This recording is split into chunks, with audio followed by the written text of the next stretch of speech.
If you clicked on this video, well, maybe you're having trouble saving money, or you're just here to see if you could be doing it better. Well, if you fall in the first category, stay tuned. If you fall in the second category, still stay tuned, because what I'm about to tell you will change everything. Maybe not everything, but just watch the damn video. I'm sure everyone was told at some point that saving money is the way to go, but have you ever stopped and asked yourself why?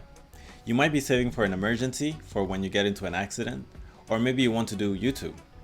Well, doesn't matter what it is, but you would totally be right. Saving money can be so much more lucrative. Any savings amount that exceeds your living expenses for more than a year is basically overkill and should be invested to make you even more money. Now, investing is a whole nother topic that I'll be talking about in a different video, but for now, let me walk you through how I save money. There's really only two ways you could be saving money. The first one is what I like to call blind saving.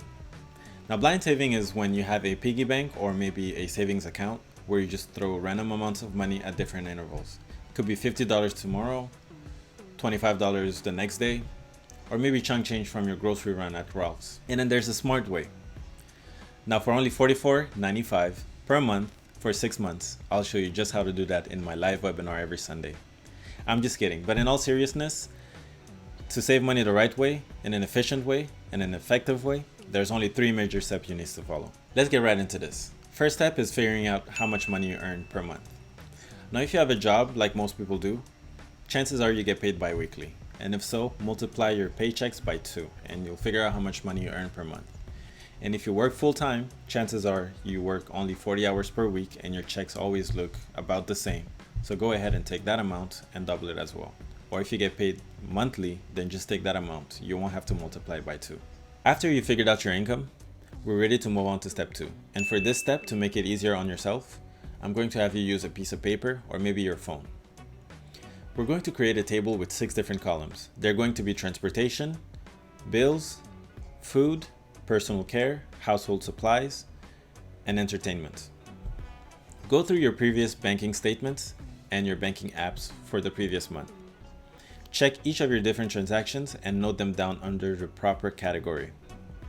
Once you go through all of them, go ahead and make a total for each different category, and this should show you where all of your money is going. Once you add up all those different amounts, you should see how much money you're spending per month in total as of now. Last but not least, step 3. You want to go through each of the different categories to see where you could be making some changes to save more money. Here are a few suggestions I've done myself. Some of these might differ or not apply to you based on the kind of things you spend your money on. And trust me, some of these changes will be very hard to stick to. But if you can hold long enough to build that safety net and you play your cards right after, you will never have to save money ever again. And who knows, maybe you'll like some of the changes. Transportation is a very big one. People tend to spend a lot of money on Lyfts and Ubers and maybe taxis depending on where you're from. To counter that, try and take as many buses as you can and maybe metros if that's available to you. Or who knows, maybe you could just take a walk to the grocery store once in a while. Now in the bill section, that's going to be anything that's recurring, such as subscription services. People tend to forget to cancel things they tried, such as free trials on YouTube Premium or maybe even Netflix.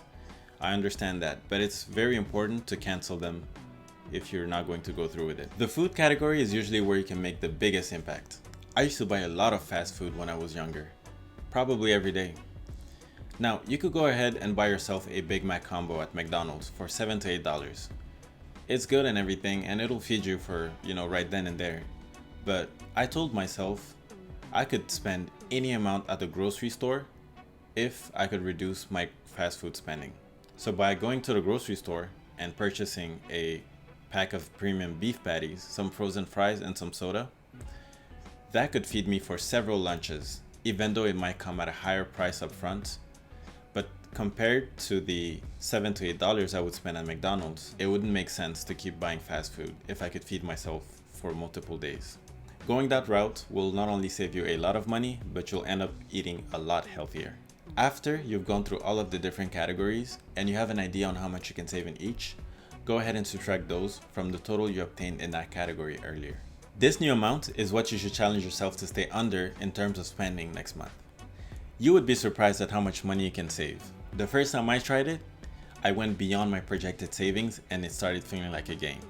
So I started refining the next month, then the one after that, and so on and so forth.